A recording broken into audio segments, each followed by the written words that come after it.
ये 2024 का साल था। लोकसभा चुनाव की दुंदुभी बज चुकी थी और उसी वक्त पर गौरव गोगोई वो असम से चुनाव लड़ने की तैयारी कर रहे थे। कांग्रेस आला कमान और खास तौर पर राहुल गांधी ये चाहते थे कि गौरव गोगोई जैसा नेता असम से चुनकर लोकसभा में आए और कांग्रेस का प्रतिनिधित्व करे। लिहाजा एक सेफ सीट की तलाश की जा रही थी और कांग्रेस के लिए सबसे ज्यादा मुफीद जो सीट थी वो सीट थी नागांव की। लेकिन नागांव से उस वक्त पे एक सांसद महोदय थे। लिहाजा गौरव गोगोई ने कहा कि मैं असम का नेता हूं, मैं तरुण गोगोई का बेटा हूं और ऐसे में मैं असम की सबसे मुश्किल सीट से चुनाव लड़ना चाहता हूं। बस फिर क्या था, इसी बीच में हिमंता बिस्वा शर्मा सामने आते हैं। वो गौरव गोगोई को एक सीट का चैलेंज देते हैं और गौरव गोगोई उस सीट को स्वीकार कर लेते हैं। लिहाजा कांग्रेस आला कमान के खिलाफ जाकर गौरव गोगोई जोरहाट सीट से चुनाव लड़ते हैं और उसमें सफलता हासिल करते हैं। लेकिन नागांव की सीट से आखिरकार सांसद कौन थे? कांग्रेस के भीतर बैठे हुए वो कौन से लोग हैं जो हर गुजरते दिन के साथ कांग्रेस को कमजोर करने का काम कर रहे हैं और फिलवक्त जब असम में चुनाव है तब उनकी तरफ से बार बार ये मैसेजिंग भी मिल रही है कि कांग्रेस हर गुजरते दिन के साथ कमजोर हो रही है। क्या ये सब कुछ पहले से तय था? क्या वो सांसद महोदय 2021 से ही हिमंता बिस्वा शर्मा के संपर्क में थे, भारतीय जनता पार्टी के संपर्क में थे? आखिरकार ऐसे कितने चेहरे हैं जो हालिया दिनों में कांग्रेस को छोड़कर किनारे हो गए? और क्या इससे राहुल गांधी को कोई फर्क पड़ता है? क्योंकि राहुल ने बीते दिनों कई बार बहुत सारी बातें कही हैं। लिहाजा आज की तारीख में जब हर जगह पर इस बात की चर्चा है कि असम में कांग्रेस कमजोर हो रही है, तब हम इस बात का विश्लेषण करेंगे कि आखिरकार इसके पीछे की वास्तविकता क्या है। नमस्कार, मैं स्वप्निल और आप मुद्दा देख रहे हैं। दोस्तों, आगे बढ़ें उससे पहले वही छोटी सी अपील। मुद्दा इन दिनों एक गंभीर आर्थिक संकट से जूझ रहा है। एक तरफ हमारे मेन बैंक अकाउंट्स बीते लंबे समय से फ्रीज चल रहे हैं, तो दूसरी तरफ हमारे 2.5 साल पुराने चैनल को हमसे लंबे समय तक छीन कर रखा गया था।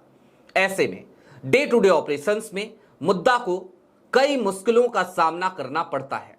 लिहाजा आपसे गुजारिश है, यदि आप चाहें तो स्क्रीन पर दिख रहे क्यूआर कोड या फिर के नीचे दिख रहे यूपीआई नंबर्स के जरिए मुद्दा की छोटी छोटी मदद जरूर कीजिएगा, ताकि हमारी बेबाकी यूं ही बरकरार रहे। अब आगे बढ़ते हैं।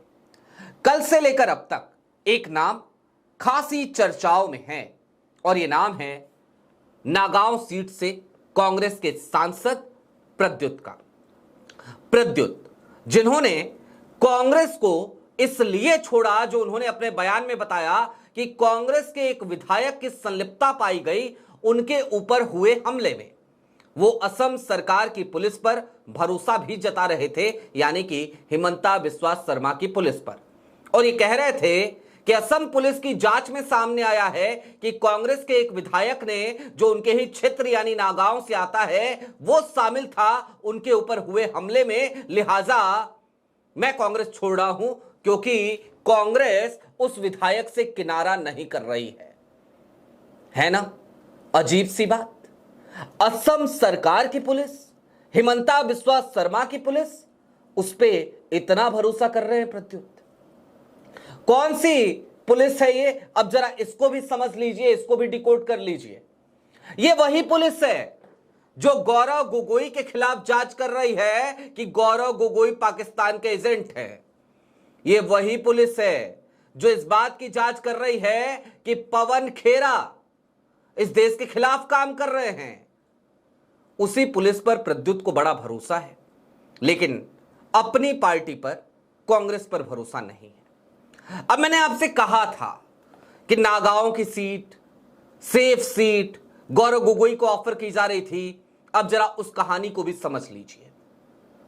2024 के चुनाव में जब राहुल गांधी गौरव गोगोई को लोकसभा में देखना चाह रहे थे, तो असम की जो प्रदेश कमेटी थी उसने यह कहा कि गौरव गोगोई को किसी सेफ सीट से चुनाव लड़ना चाहिए।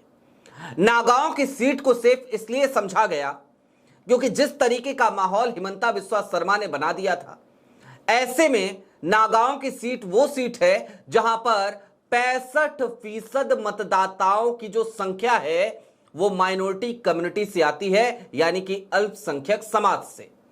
और जाहिर सी बात है, आज की तारीख में हमें कोई ढकी छिपी बात करने की जरूरत नहीं है। अल्पसंख्यक समाज भारतीय जनता पार्टी पर उस तरीके से भरोसा तो नहीं कर सकता। मैं मतदाताओं की बात कर रहा हूं।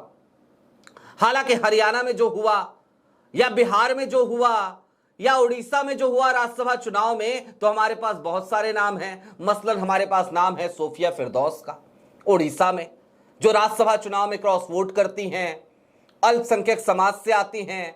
हमारे पास नाम है मोहम्मद इलियास और मोहम्मद इसराइल का, जो हरियाणा से आते हैं और राज्यसभा चुनाव में क्रॉस वोट करते हैं भाजपा के पक्ष में, भाजपा समर्थित कैंडिडेट के पक्ष में। और हमारे पास नाम है फैसल रहमान का, जो बिहार के विधायक हैं और वोट डालने नहीं पहुंचते और तमाम बहानेबाजी अपनी गिनाते हुए नजर आते हैं और यहां तक कहते हैं तेजस्वी को फोन किया था, रिसीव नहीं हुआ। तो इनकी बात छोड़ दीजिए, ये नेता लोग हैं भैया, विधायक लोग हैं, पार्टी के सिंबल पे जीत के आ गए। मतदाताओं को धोखा देना इनके लिए कौन सी बड़ी बात है। लेकिन हम बात आम मतदाताओं की कर रहे हैं। 65% मतदाताओं माइनॉरिटी कम्युनिटी के नागांव से, और यह सेफ सीट मानी जाती है कांग्रेस के लिए। गौरव की सारी तैयारियां हो चुकी थी, गौरव का बस्ता बैग सब पैक था कि अब नागांव चलेंगे, वहां से कैंपेनिंग करेंगे।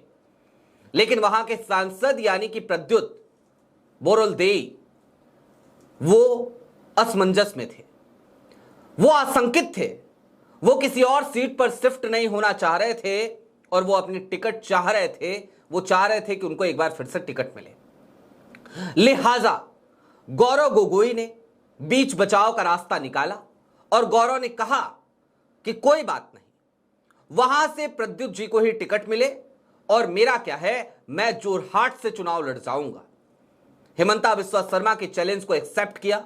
जोरहाट एक मुश्किल सीट थी कांग्रेस के लिए, उसके बावजूद गौरव गोगोई वहां पर पहुंचे, वहां से चुनाव लड़े, चुनाव में जीत दर्ज करी। आज की तारीख में गौरव गोगोई वहां से विधायकी का टिकट लेकर विधायकी का भी चुनाव लड़ रहे हैं और हिमंता बिस्वा शर्मा उस सीट से भाग खड़े हुए हैं। कांग्रेस को कैसे लोगों की जरूरत है? ऐसे ही लोगों की, गौरव गोगोई जैसे लोगों की।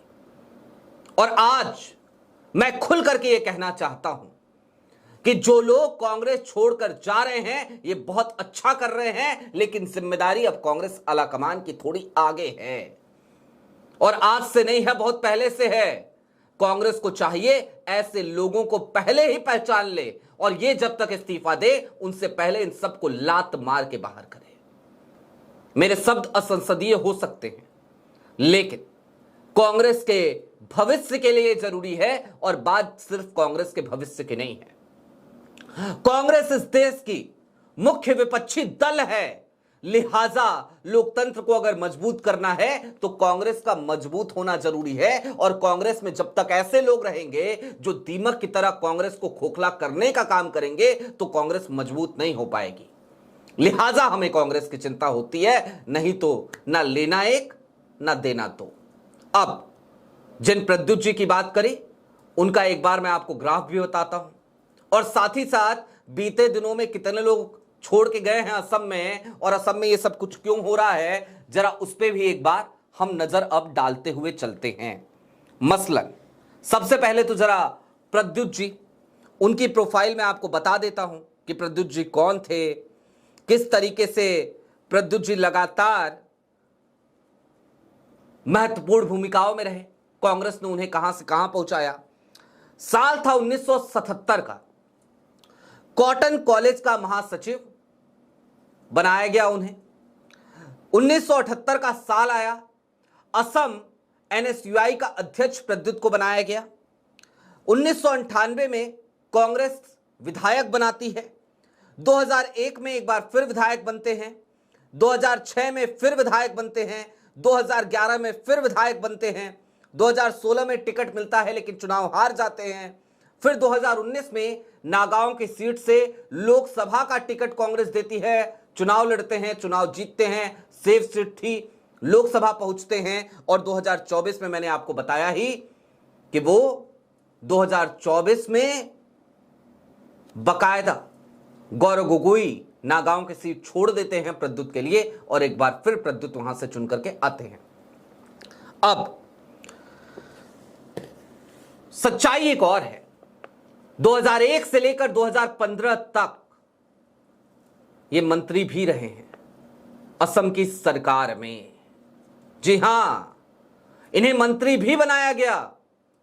बड़ा भरोसा था कांग्रेस को इनके ऊपर, लेकिन इनके जो रिश्ते थे ना वो भारतीय जनता पार्टी से साल 2021 से ही बड़े बड़े प्रगाढ़ होते जा रहे थे। इस बात की जानकारी कांग्रेस को पहले से थी। उसके बाद भी 2024 में इनके ऊपर भरोसा जताया कांग्रेस ने और कहा कोई बात नहीं, हिमंता पुराने कांग्रेस के साथी हैं, लिहाजा क्या फर्क पड़ता है अगर प्रद्युत उनसे संपर्क में रहते हैं। और इसलिए इनको 2024 में फिर से टिकट मिलता है। अब कितने लोग छोड़ के जा चुके हैं असम में, जरा वो फहरिस्त भी सुन लीजिए।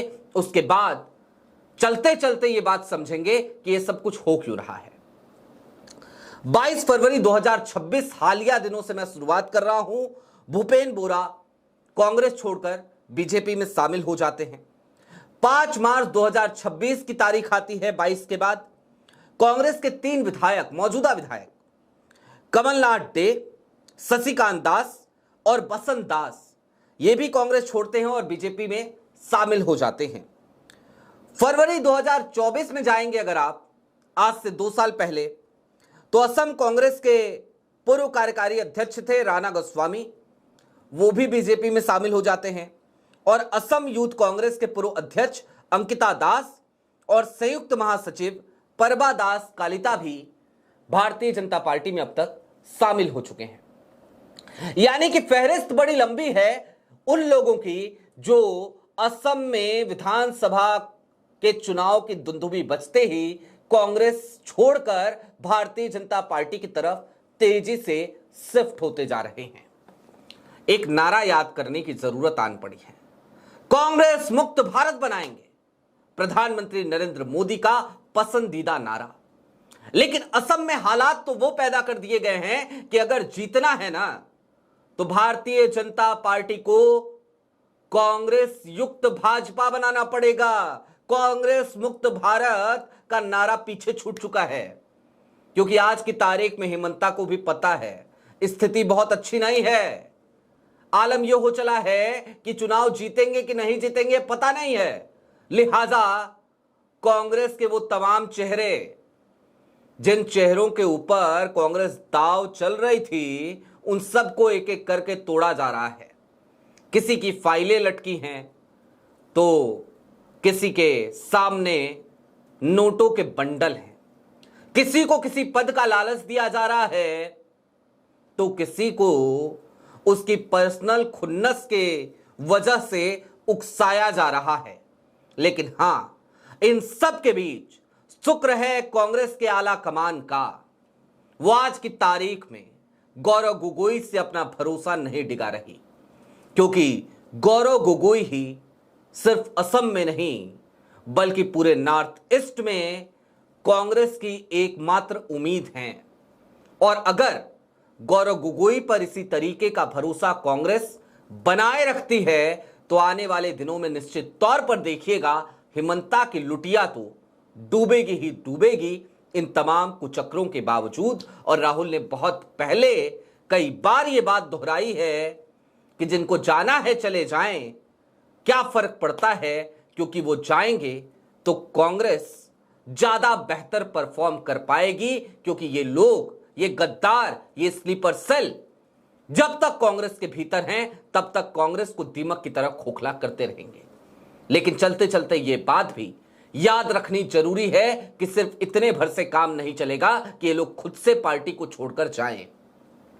कांग्रेस को चाहिए कि ऊपर से छटाई करना शुरू करे उन गद्दारों की, जिनमें से कई तो राहुल के इर्द गिर्द हर फोटो फ्रेम में नजर आते हैं, उन लोगों की जो कांग्रेस को मजबूत करने के लिए कुछ नहीं करते, सिर्फ और सिर्फ अपना चेहरा चमकाते रहते हैं, मलाईदार पोस्ट पे बैठे रहते हैं। और सबसे पहले तो आज की तारीख में कांग्रेस को जरूरत है किसी अच्छे संगठन महासचिव की, क्योंकि केसी वेणुगोपाल ने जितना बेड़ा गर्क कर रखा है वो बात किसी से ठकी छिपी नहीं है।